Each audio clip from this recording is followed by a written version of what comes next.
हैं भैया।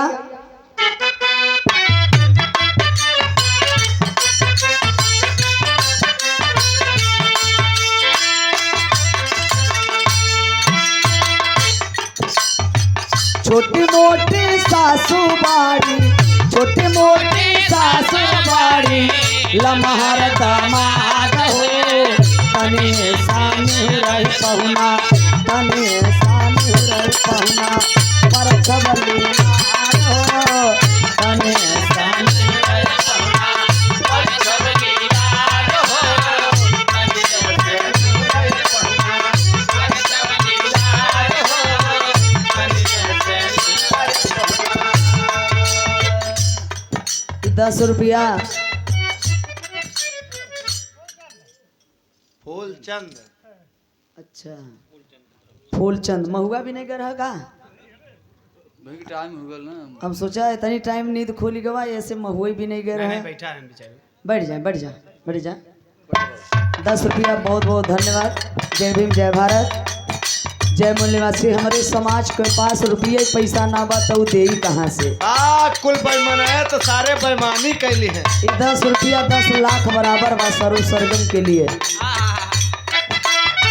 गैया चराने मुंडा बसिया बजाने, गैया चराने मुंडा बसिया बजाने हो, गैया चराने मुंडा बसिया बजाने हो, गैया चराने मुंडा बसिया बजाने हो। माई बहिनियन के, माई बहिनियन के सबके लोभावे, माई बहिनियन के सबके लोभावे हो, माई बहिनियन के सबके लोभावे हो, माई बहिनियन भैया चरावे मुंडा, भैया चरावे हो, भैया चरावे मुंडा, भैया चरावे हो, माई बहिनियन के सबके लोभावे हो, माई बहिनियन के सबके लोभावे हो, माई बहिनियन ना। अब वो नटखट देख करके सुगना मुंडा अपने बेटवा बिरसा मुंडा के लेकर चला गए ससुरारी। जीव के पार्जन बदे भोजन के तलाश में जब ससुरारी चला गए यानी सुगना मुंडा जब ससुरारी गए मतलब बिरसा मुंडा के मामा के घर। उ गांव का नाम का रहा झारखंडी भाषा है का आयु भातु गांव। आयु भातु गांव में जब लेक गईलन तो वो समय देखा उनकर एकदम प्रिय का रहा बांसुरी। बांसुरी बजावे और गाय चरावे, गाय लेके बकरी लेके चली जाए, छोड़ दें गैया वैया सब कैसे गेहूं चरे धान चरे रहर चरे नुकसान करे और अपना पेड़े पर चढ़ के बांसुरी बजावे मस्त रहे मस्ती में आग लागे बस्ती में।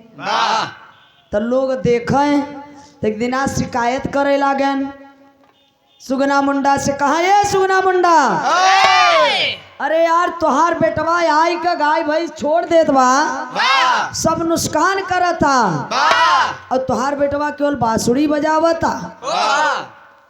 अच्छा तो एक दिना खूब डांटे डांटे मारे सुगना मुंडा। तब देखा वो सलगा जो आयु भातु सलगा एक क्षेत्र है जो सलगा क्षेत्र है। सलगा क्षेत्र के अंतर्गत एक विद्यालय है। विद्यालय है वो विद्यालय में सुगना मुंडा बिरसा मुंडा का नाम लिखवाए दी हैं। नाम जब लिखवाए दी हैं तब पढ़ाई जाए लगे सुगना मुंडा। सुगना मुंडा जब देखे लगलन कि बेटवा या पढ़ाई जाता तो मास्टर साहब एक दिन कहन के ए सुगना मुंडा तोहार बेटवा बिरसा मुंडा पढ़ाई में बहुत तेज बा, बहुत तेज बा। एके हम कहब दूसरे स्कूल में नाम लिखाई द।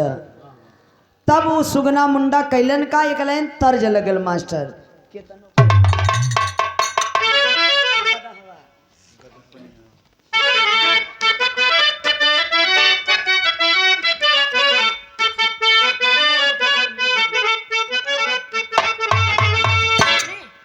तर्ज के लाइन बा केतनो पढ़ाई बा तू ट्यूशन लगाई बा,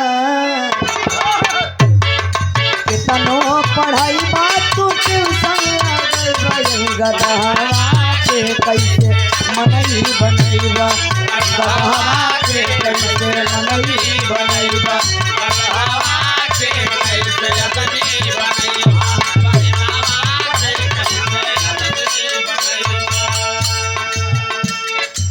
अच्छा तो ये गदहा के कैसे मनई बनई बा, मनई बनाए सकत?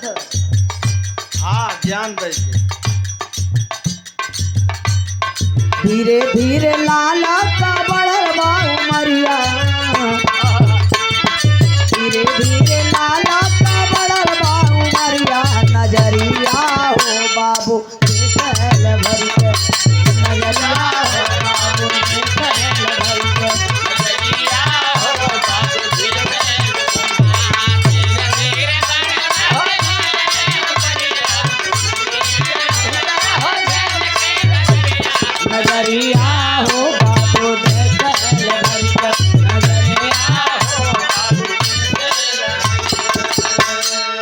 ए बाबू अब वो मामा के यहाँ वो सलगा जो विद्यालय था उस विद्यालय का संचालक जयपाल नाग कहे कि ये सुगना मुंडा बेटवा तुहार पढ़ाई में बहुत तेज बा, बहुत अच्छा लड़का बा, ले जा जवन चाई बासा, चाई बासा मिशनरी जो स्कूल है क्रिश्चियन वाला, वो स्कूल में अपने बेटवा का नाम लिखाई द। अरे यार आदिवासी का लड़का 85 मूल निवासी का लड़का अब ईसाई स्कूल में कैसे नाम लिखाई जाए?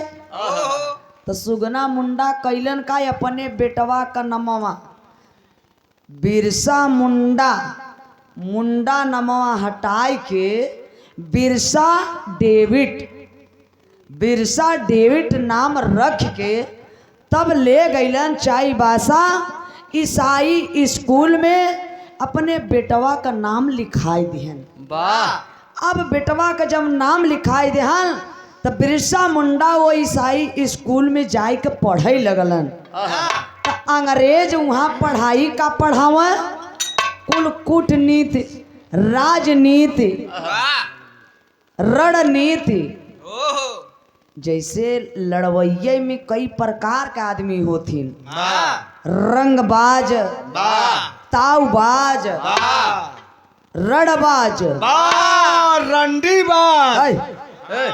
लड़वैये अरे यही समय है कनी कितना एपेस्टीन फाइल जाके उठा के देख, ज्यादा बड़ा लंबा लिस्ट बा। कई प्रकार के लड़ाकू मेन होते। नेता हमारे भारत देश के बा मन उकर पर्दाफाश हो गया बाबू। चुप रहे। ज्यादा काम तो बड़े वैसा ही पढ़वैया लड़का जवन होथिन जौन पढ़ाई में तेज तर्रा रहथिन उन्हें सबसे आगे बैठथिन। हाँ, जैसे अन्य दोनों करीबे बैठा है। और जौन गदहा लड़का रहथिन पढ़ाई में कमजोर रहथिन कोने में उन्हें पीछे बैठी ही चोराई कर। हाँ, यूजर का करीबा जैसे।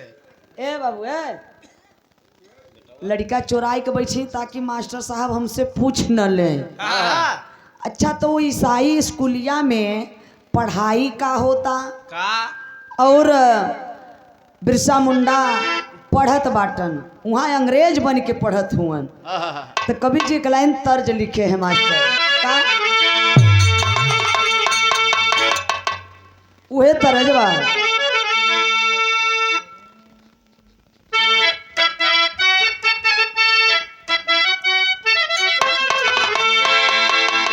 अरे वेदा पुराण से गुजारा न होगा,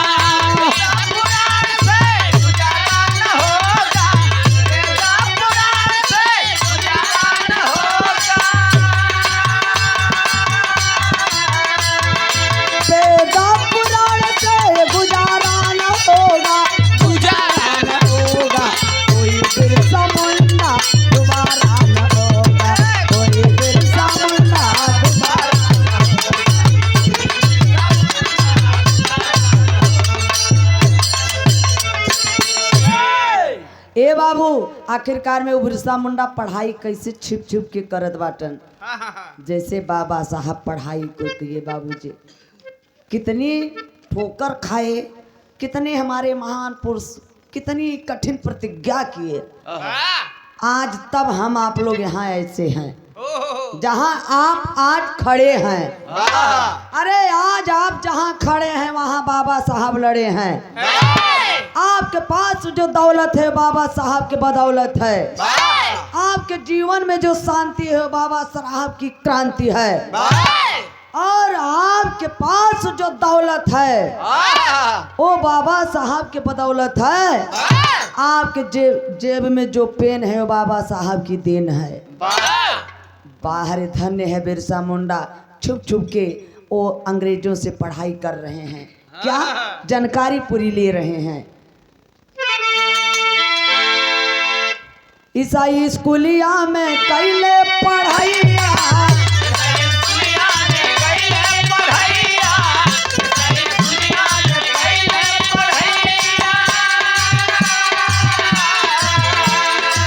डॉक्टर ना कोट रहा बड़ा निरादैया।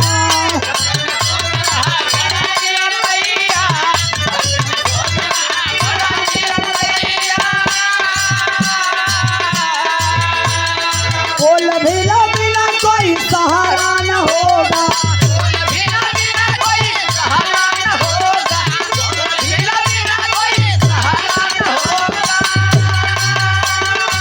बोल भिला बिना कोई सहारा न होगा, सहारा न होगा। कोई मुंडा पैदा दोबारा न होगा, कोई मुंडा पैदा दोबारा न होगा।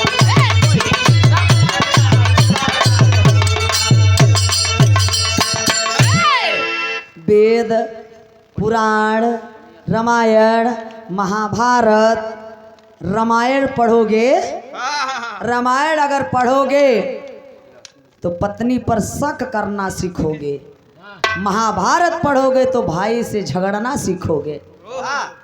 और जब ये भारत का संविधान पढ़ोगे तो ये हमारे 85 मूल निवासी के हक हिस्सा अधिकार के लिए लड़ना सीखोगे। ये बाबू वेद पुराण रामायण महाभारत से हमार तोहार गुजारा होई वाला नहीं बा, इससे गुजारा होने वाला नहीं है। छुप छुप छुप के बिरसा मुंडा वो ईसाई स्कूल में 4 साल तक पढ़ ले।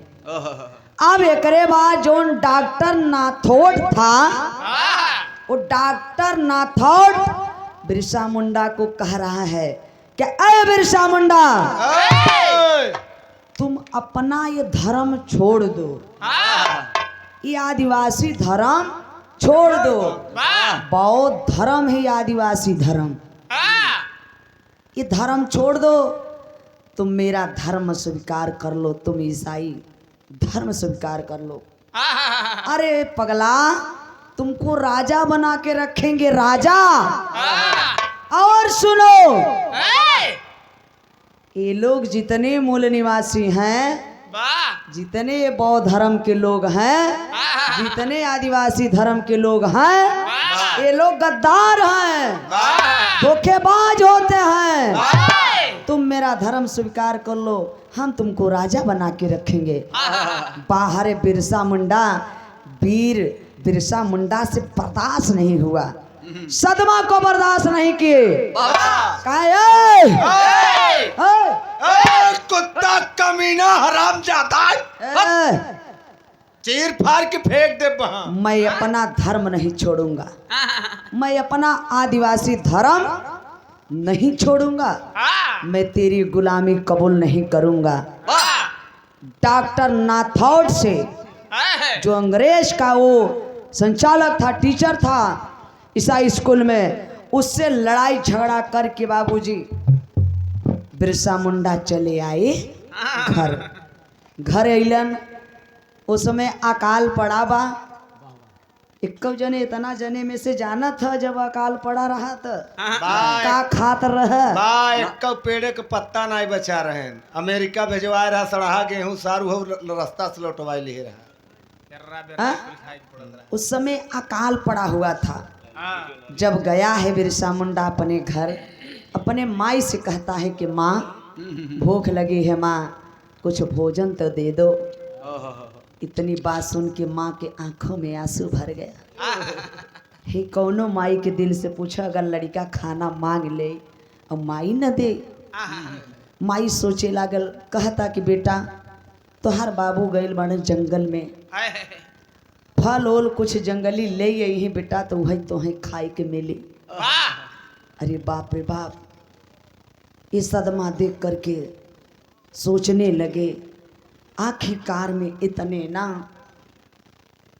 तब तक देखें संजोग देखें ओ काल अकाल समय में वो गांव के एक औरत की मृत्यु हो गई। एक औरत उस समय मर गई। पहले मरे तो गहना एक कौ न उतारे, गहना एक कौ न उतारे, पूरा गहना शरीर पे रहा। अब लोग गांव के लोग ओके औरत के ले गए न जंगल में गाड़े बदे। जब गाड़े बदे ले गए तो एक झाड़ी में जाए के बिरसा मुंडा छुप के देखत बाटन कि कैसे इन्हें का करत हैं। गांव के लोग गड्ढा खन के वो लाश के वो औरत के उसी गड्ढा में ढाक दिए। जब ढाक दिलन सब लोग घर चले गए, तब धीरे से रात का समय बिरसा मुंडा वो खन के लाश निकाल के ओकर जितना गहना रहा औरत का गहना ले जा कर के बनिया के घर साहूकार के घर बेच के दाल चावल यानी खाए वाला सामान पूरा उठा के ले आए। तब माई कर्मी हाथू दाल चावल बढ़िया खाना वाना बना के सजा के थाली निकाल दिले बाबूजी, थाली में खाना निकाल दिए। तब तक पिताजी जंगल से आ गए, बाप बेटा खाना के लिए बैठ गए। जैसे पहले कोवर सुगना मुंडा उठाए हैं मुँह में डाले जात बाटन, तब तक गांव के लोग जौन देखत लन बाबूजी दौड़ के आए, कहे के सुगना मुंडा रुक जाइए, खबरदार ये भोजन मत करिए, ये भोजन करने जा रहे हैं। आपको पता है आपका बेटा ये भोजन कहाँ से लाया है? आपका बेटा बहुत घिनौना काम किया है, बहुत घिनौना लाश का गहना उतार करके बेच के तब ये खाने का लाया है राशन। अरे बाप रे बाप, खाना बिरसा मुंडा सुगना मुंडा छोड़ दिए। क्रोधित हुए पिता सुगना मुंडा खींच के थप्पड़ बिरसा मुंडा को मारते हैं। भाग जाओ नालायक कहीं का, भाग बात आजुक बाद यहाँ दिखाई मत देता है। आज के बाद घर में मेरे कदम मत रखना। बाहरे बिरसा मुंडा पिताजी की बात सुन करके अपना मूड मजाज बना लिए, चल दिए। और चले कहाँ गए, कहाँ हैं? एकदम जंगल, घनघोर जंगल में, एकदम घनघोर जंगल में वहीं बैठ करके बाबूजी वहीं बैठ के तपस्या करने लगे।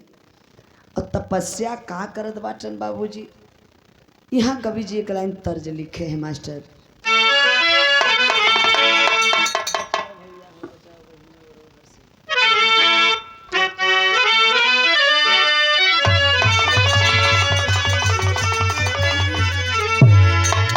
यह देखा बिरहा में हमार निजी रिसर्च है सरु सरगम का, सही है।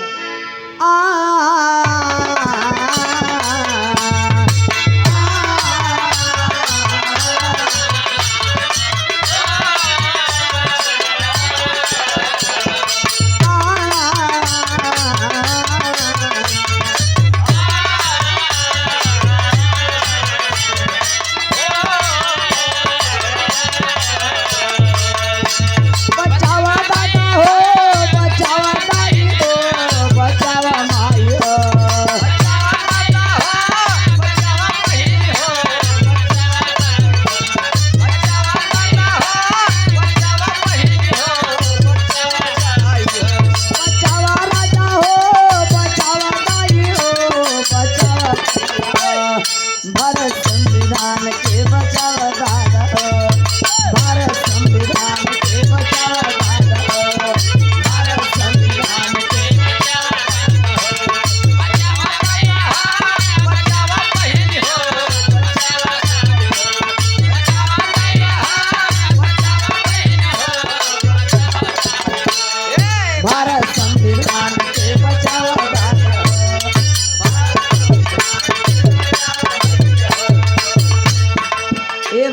बचा ला भैया बचा ला। ए प्रधान जी हाँ हाँ बचा ला 10 मिनट और घड़ी मत देख, हमहू के जल्दिए बा, कार्यक्रम है सोनभद्र में।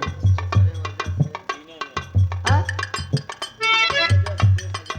ए भैया जेकरे वजह से ही देश आजाद भवा भाई आज कुर्सी पर बैठा है या जेबा में पेन डाल के बैठा है। हाँ हाँ? तो जंगल में जंगलिया लुटे खेतन में पटवारी गे, खेतन में पटवारी।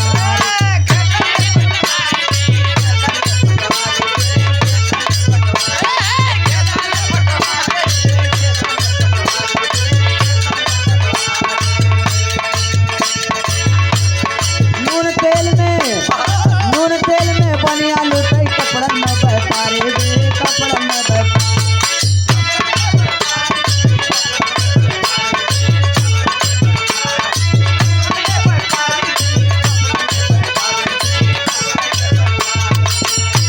मनावा भैया हो, मनावा बहनी हो, मनावा दादा हो।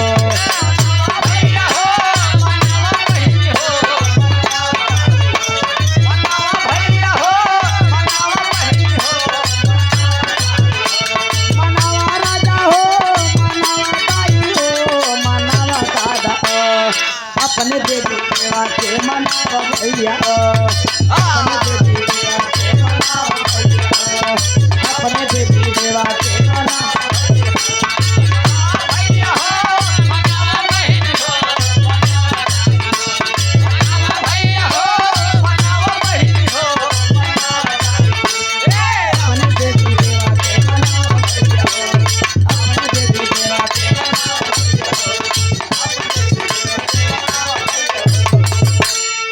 ए बाबू अपने है ही देवी और देवा के, हाँ इनके मनावा। मनावा आखिर पहले हम लोग आदिवासी 85 मूल निवासी, है हम लोग ये पत्थर ईटा के देवी देवतन का पूजे वाला ना है जा। हाँ हम लोगों का देवी देवता, हम लोग प्रकृति के पूजक हैं, प्रकृति के पुजारी थे।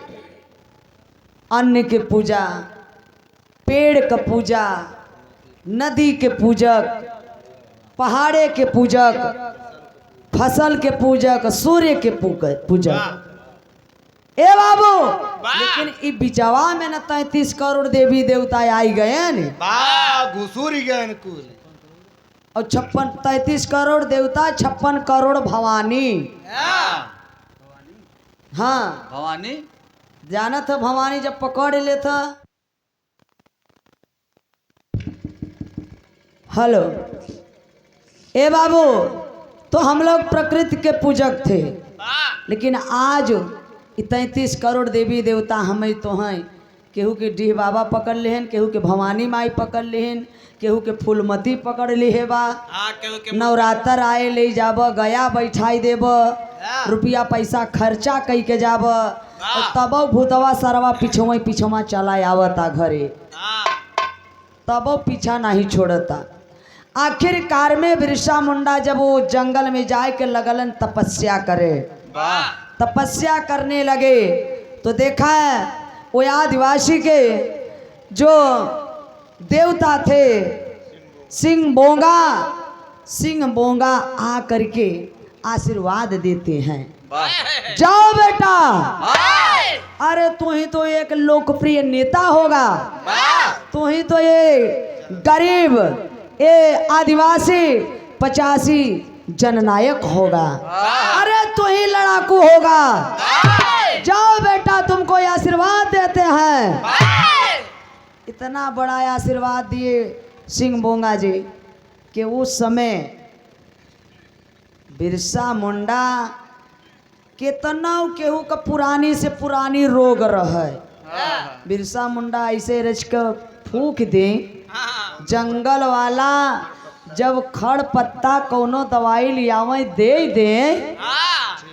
तो वो आदमी ठीक हो जाए। धीरे धीरे धीरे धीरे ये चर्चा पूरे गांव में फैली गवा, अपने गांव से और गांव में फैलेगा, पूरे क्षेत्र में शोरगुल हो गवा।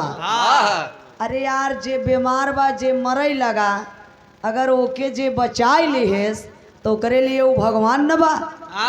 अब उही दिन से सब, ये इतिहास की बात है, कोई पोल का पोल खिस्सा कहानी नहीं है। उसी दिन से सब लोग बिरसा भगवान के नाम से जानने लगे। बिरसा मुंडा भगवान, भगवान देवता। ए भैया इतने ना, तब आगे देखा है धीरे धीरे लोकप्रियता बढ़ने लगी। जब बढ़ने लगी तब यह होत का बा अंग्रेज उस समय इन 85 आदिवासियों का जमीन उखाड़ रहे थे, निर्माण कर रहे थे रेलवे का, जिसके लिए लड़ाई लड़े, ये जमीन के लिए हमारे पूर्वज लड़ाई लड़े। आज हम जमीन नहीं बचा पा रहे हैं। संविधान में भी बाबा साहब लिखे कि जो आदिवासी, जो 85 आदिवासी मूल निवासी जहाँ रह रहा है, वहाँ कोई शासन प्रशासन चाहे सरकार शासन सत्ता हो, कोई वहाँ बिना आदिवासी की इजाजत से प्रवेश नहीं करेगा। लेकिन यहाँ तो जेसीबी बुलडोजर चल जाता। जा तू देखता ना, बोला बुलडोजर चली गया बाबा। मिर्जापुर में देख ले। जब संविधान का नहीं पालन हो रहा है इस समय, आखिरकार में बाबूजी वो लड़ाई आपके लड़े, बिरसा मुंडा शोहरत हो गया है। और उस समय अंग्रेज टैक्स लेते थे। जमींदार, साहूकार, ठेकेदार, मनुवाद, व्यवसायी, इतने लोगों से अकेल बिरसा मुंडा लड़ाई लड़ता था उस समय। अकेल उस समय अकेले लड़ाई लड़ते थे बिरसा मुंडा। और अंग्रेजों से जब लड़ाई लड़ने लगे, अरे यार मूल निवासिन का शरीर ही बतावत है। देखा था ये में शकल देख लो मूल निवासिन का। पही तो सारन के चीर फाड़ के फेंक दे दुश्मन मन के। केवल हमारा ओबीसी समाज जाग जाए बस। एससी जग गया है लेकिन ओबीसी में वही देर है। ओबीसी शेर है लेकिन जागने की देर है। ये भैया अब देखा बिरसा मुंडा की शोहरत को देख करके अंग्रेज भी हैरत में पड़ गए। अंग्रेज आदिवासियों को पालकी बनवा करके आदिवासी उसमें बैठा करके मेहनत पसीना बहाइला गए। बाबूजी टहलाते थे और ये मूल निवासी आदिवासी चाहे जे बकरा जियाए रहे वो समय, चाहे भेड़ा जौन पावे तौन जबरदस्ती गरियाई मार के छीन ले। और अगर उस समय अगर सरकारी अधिकारी पर मुकदमा हो जाता था तो उसका खर्च कौन देता था? आदिवासी 85 देता था। टैक्स लेते थे बाबूजी, किसानों से टैक्स। अगर किसी के घर में कोई मर जाता था तो उसका भी टैक्स लेते थे अंग्रेज। खेत हमार, जमीन हमार, इस शरीर हमार, देश हमार। टैक्स कौन ले भैया? विदेशी आजव ले थन सारे विदेशी। ए भैया वो समय देखा है बिरसा मुंडा से इस सदमा के बर्दाश्त नहीं कर पाए। बर्दाश्त ना कई पौलन ते कलाइन तर्जबा मास्टर। कौन तर्जबा? मच्छरदानी।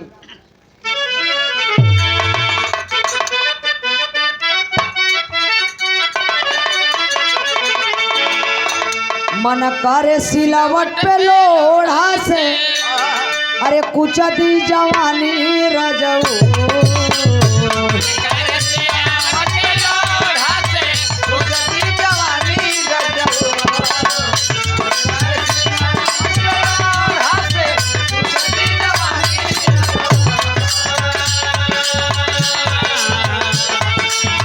मन करे सिलावट पे लोढ़ा से उठती जवानी रजऊ हो कौना सौती संग काटा तार जानी लगा के मच्छरदानी रजऊ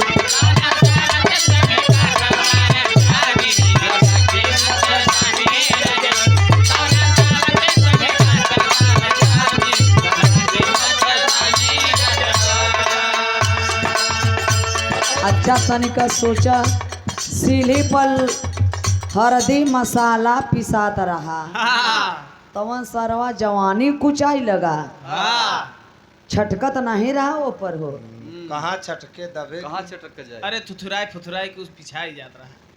सोर हो सिंगार हमार प्यार बिना तर से रोजा भूलवा के कहाँ चल जाला घर से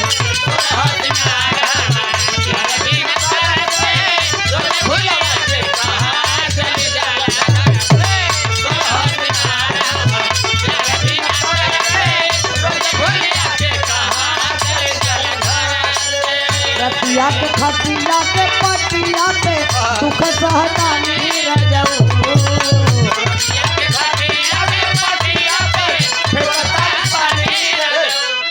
अरे भाई कैमरा लगा है सुन के बोला जा फेंका तानी रतिया के खटिया के पटिया पे दुख सहतानी रजऊ बात मुरचहवा का ता फेंका तानी पानी रजऊ अरे यार दुख बा बिचारी के रतिया के खटिया के पटिया पे दुख सहतानी रजऊ हो कौना सौती संग काटा तार जानी लगा के मच्छरदानी रजऊ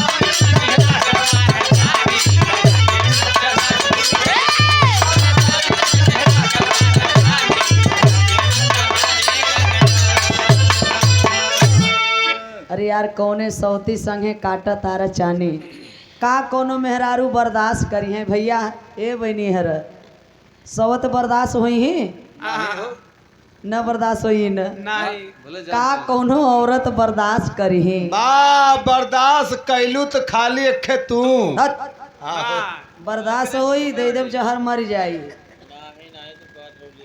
लेकिन बिरसा मुंडा कैलन का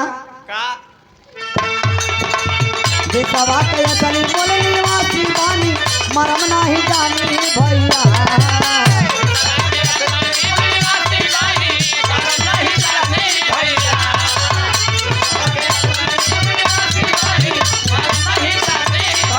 देशवा के असली मोल निवासी बानी मरम नाही जानी भैया हो सकता तना मन धना लूटी गई है पिता के जजमानी भैया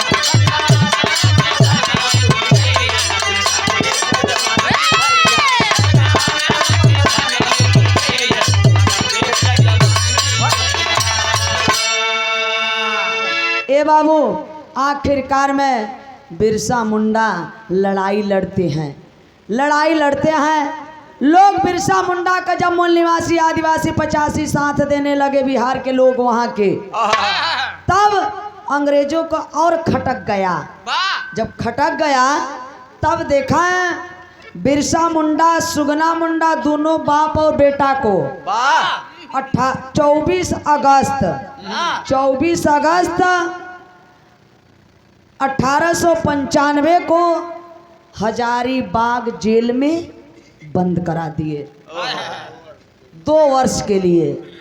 जब हजारीबाग जेल में जब बंद करा दिए बाबू जो बिहार में है हजारीबाग जेल में जब बंद करा दिए 2 वर्ष के लिए तो देखे जेलवई में संजोग देखा है पिता सुगना मुंडा ये दुनिया छोड़ के चली गई चिंता में दुनिया के छोड़कर चले गए। अब बाबूजी वही लाश जेल के अंदर है घरवा जब माई कर्मी हाथों सुनी न कि हमार सैया ये दुनिया में ना बाटन जेलिए में दमवा के तोड़ दिए पति औरत के गहना होलन बाबूजी। आज वो पगली बौरहिया जब सैया का खबर सुने से सैया के वियोग में कपड़ा कुछ कुछ के रोई के एगो बात कहती बा घरवा लसिया जेलिए में बा और घरमा रोवत कैसे बाटिन एक पर्दा बढ़ी के दा पाई के खबर दुलहिना हई पटक कपरवा ए विधना गजब गिरावाला बाजरवा ए सैया गजब का बजर गिराई देला। हम जेल का हालत जानत थे कितनों आप लोग बाप बेटा ही हैं तो क्या अलग अलग बैरक में रहेंगे। जब बाहर से मुलाकात आती है तभी दो बाप बेटा मिल सकते हैं। ये बाबू वैसे सैया का लसिया मिलत ना बजेलिया में से। एक बात और रानी कहत है का गम के सगरवा में है डूबल बदरवा ये विधना डूबी गईल मानी के सिंदूरवा विधना डूबी गईल मानी के सिंदूरवा विधना डूबी गईल मानी के सिंदूरवा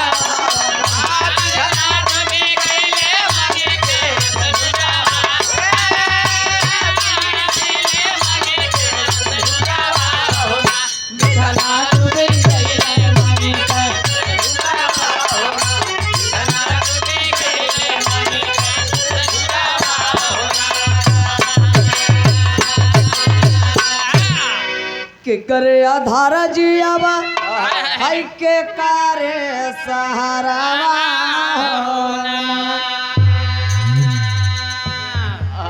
ये सैया चारोरिया लौके लाया नरावा ए सैया हमके रास्ता ना बतौला के करे सहारे जियब के करे आधार जियब हमके तू छोड़ के चल गई सैया। माई बहनी हरे जूट के समझावत थई मत रोआ लेकिन बाहरे माई कर्मी हाथों के करी जवा फाटा था बाबूजी। अब देखें कमीना लाश तक नहीं दिए लाश वहीं दफना देते हैं। आखिरकार में इतना ही नहीं बाबूजी अब 2 वर्ष जब पूरा हुआ है तब रिहाई होता है हजारीबाग जेल से बिरसा मुंडा का। जब बिरसा मुंडा का जेल से रिहाई होता है बाहर आए और लोकप्रियता लोगों से बढ़ने लगा और लोग साथ देने लगे कि चलिए बिरसा मुंडा हम आपके साथ हैं हम लड़ाई लड़ेंगे। आखिरकार में लोग मिलजुल करके जब लड़ाई लड़ने लगे लड़ते बिरसा मुंडा सिर्फ 25 साल की उम्र में जोड़ लीजिए कितने साल में क्या क्या किए होंगे। इतनी अंग्रेजों से लड़ाई लड़े 25 साल की उम्र में ही। इधर देखा है बिरसा मुंडा आखिरकार में जब जेल से बाहर निकलन तो कभी के लिखे के पड़ा टेरी के भाव में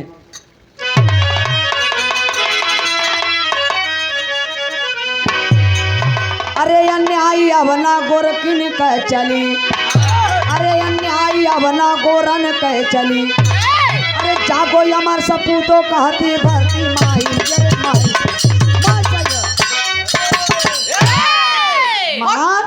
माई ना मारे मारता रोज मरते तबा बेचारा कभी कभी दिनों में मारता। हाँ, कभी मारत तो सही बा लेकिन कहीं छुछिया मार देता ऐसे बेचारा अपने घरों मारत है हाँ। यही से कर भैया पूरा करते बाबा होएगा तुम्हें पता होई। आखिरकार में बाबूजी अब देखा इधर बिरसा मुंडा के साथ में सरदार आंदोलन के लोग भी शामिल हो गए। जो सरदार आंदोलन के लोग थे वो लोग गरम स्वभाव के थे, गरम दल कि तुरंत पाओ तो चीर फाड़ के फेंक दें। और जवन आदिवासी मूल निवासी रहें वो लोग एकदम शांति स्वभाव का। आज भी देखा हमारे समाज के लोग शांति स्वभाव के हैं। इतना सीधा है न, क्योंकि वही आज हम लोगन के वो तब 80 वाली पिया के चाहे घर दुआर मेहरारू लेके कुल लिखाई ले। एकदम हम लोगन के खून में बा। आदिवासी 85 शांति स्वभाव के लोग थे। अब अन्यायी अब न गोरन के चली। ए भैया, तब देखा उस जमाने में वीर बिरसा मुंडा एक दिन आदिवासी 85 मूल निवासियों को 1899 में पागुड़ा पर्वत पे मीटिंग करते हैं। अब मीटिंग में लगभग उस समय 70,000 लोग जुटे चोरी से। वो पागुड़ा पर्वत पे 70,000 लोग जब जुटे, तब बिरसा मुंडा कहते हैं कि आए मेरे आदिवासियों, आए मेरे मूल निवासियों, ध्यान से सुनो। एक हाथ में सफेद झंडा और एक हाथ में लाल झंडा। और बिरसा मुंडा कहते हैं कि आए आदिवासियों, आज से तुम लोग कसम खाओ, जब तक अंग्रेज को भगा नहीं लेंगे तब तक कसम खा लो। क्या? आज के बाद कोई नशा नहीं करेगा, कोई नशा नहीं करेगा, कोई दाढ़ी बार नहीं बनाएगा, कोई श्रृंगार नहीं करेगा, ढोल मृदंग नहीं बाजेगा, मांस मदिरा कोई नहीं खाएगा, औरतें श्रृंगार नहीं करेंगी, कंघी नहीं लगाएंगी। कब तक? जब तक अंग्रेज से बाबूजी अंग्रेज को इस देश से भगा नहीं लेंगे। आखिरकार में बाबूजी इतने ना, लाल झंडा सफेद झंडा, कसम खाओ कौन सा झंडा काटूं, लाल या सफेद? अगर सफेद झंडा काटते हैं तो शांति के मार्ग पे जाएंगे, और लाल झंडा अगर काटते हैं तो उग्रता की ओर जाएंगे, क्रांति की ओर, क्रांति की ओर जाएंगे। अरे तो एकदम आग बबूला हो गए न। उल गुलान, उल गुलान एक झारखंडी बिहार की भाषा है। उल गुलान का मतलब क्रांति, क्रांति। क्रांति लोगों के अंदर पैदा हो गया, लाल झंडा कटना चाहिए। और उसी समय उसी पागुड़ा पर्वत पे बिरसा मुंडा एक ऐतिहासिक नारा लगाए। नारा का लगाए? अबुआ राज एते जाना, महारानी राज टुंडू जाना। एकर मतलब वहाँ झारखंडी भाषा समझ में आए नहीं? एकर मतलब कि रानी विक्टोरिया का राज जाएगा और आदिवासी मूल निवासी का राज आएगा। ए बाबू, अब देखें तब आखिरकार में हर अंग्रेज और कैलन का कितना बिरसा मुंडा चौकी फूंक दिए, थाना फूंक दिए, कितना अंग्रेज के मारे काटे, जेहर देखा लाश ही लाश, लाश ही लाश। जहर देखा वह लाश ही लाश। अरे हम यहाँ की बात ना करत है, हम नहीं वहाँ बिहार झारखंड का बात करत है। आखिरकार में देखा है तब अंग्रेज हर बिरसा मुंडा के कैलन है का पहपट के भाव में मास्टर।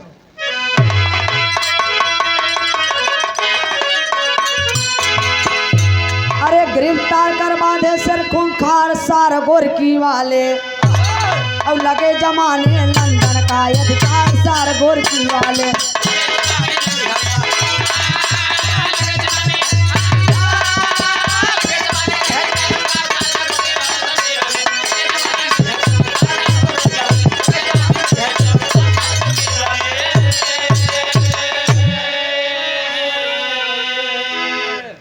बन्नी हरा बैठा बैठा, ए बट्टी बैठ जा बैठा। अब जाती जवाती कुछ ले के जा जा। हाँ, अधूरे मत छोड़ के जा।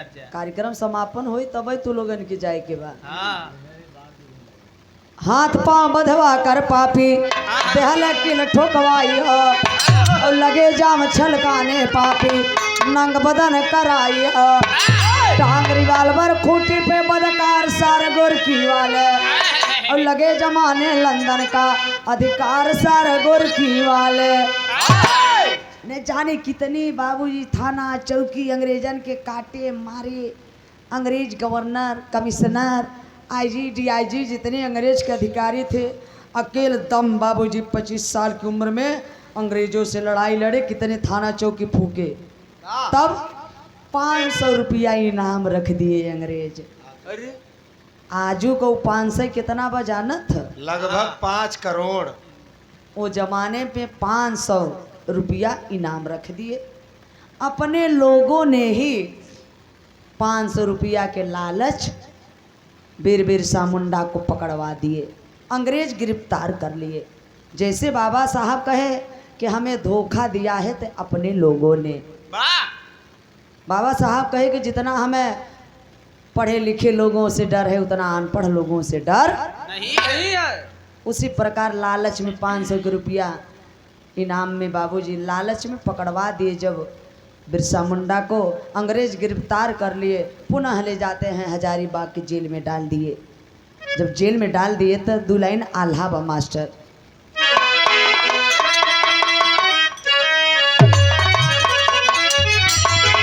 जैसे जे कर्म उताओ के वैसे नचावे बाबू,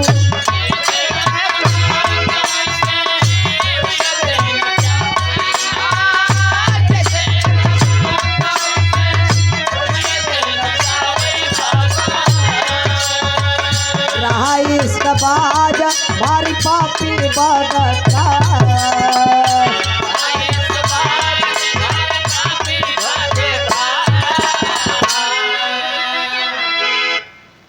बाहर इश्कबाज, बाहर अंग्रेज, इतने ना पी पी के जाम छलका रहे हैं। अब इतने नहीं बाबूजी, जेल में बिरसा मुंडा को स्लो पॉइजन दे दिए।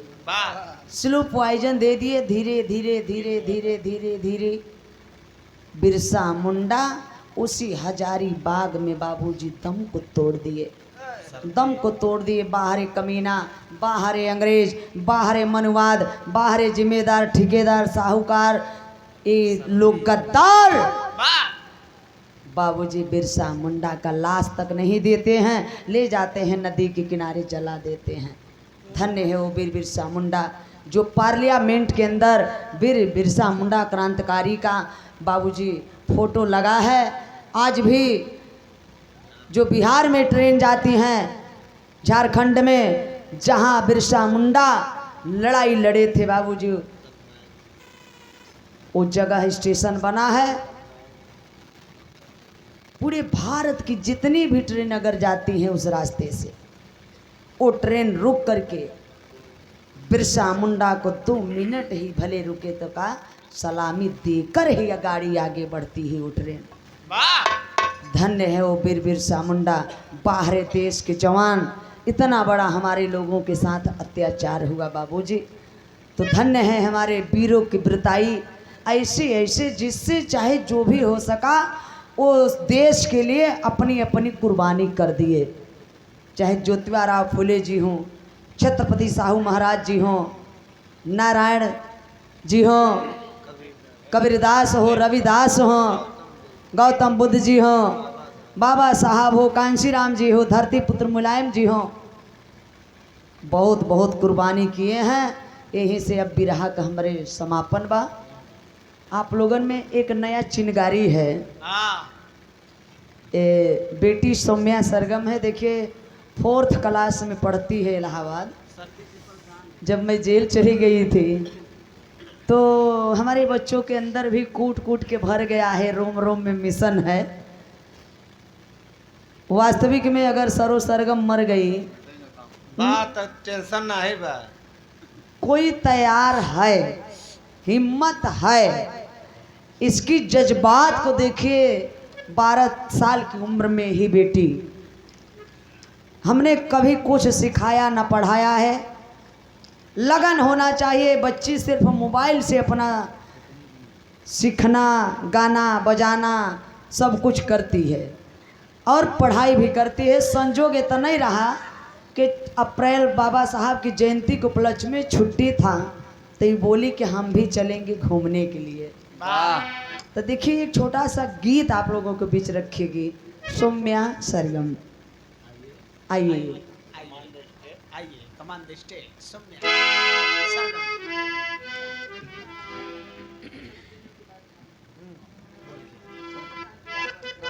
जय भीम नमो बुधाय। मैं सरो सरगम की बेटी सौम्या सरगम आज आपके बीच में भीम मोदी गाना प्रस्तुत करना चाहती हूँ। आशा है कि आप लोगों को मेरा गाना पसंद आएगा। अगर पसंद आएगा तो एक जोरदार तालियों से स्वागत कर दीजिएगा।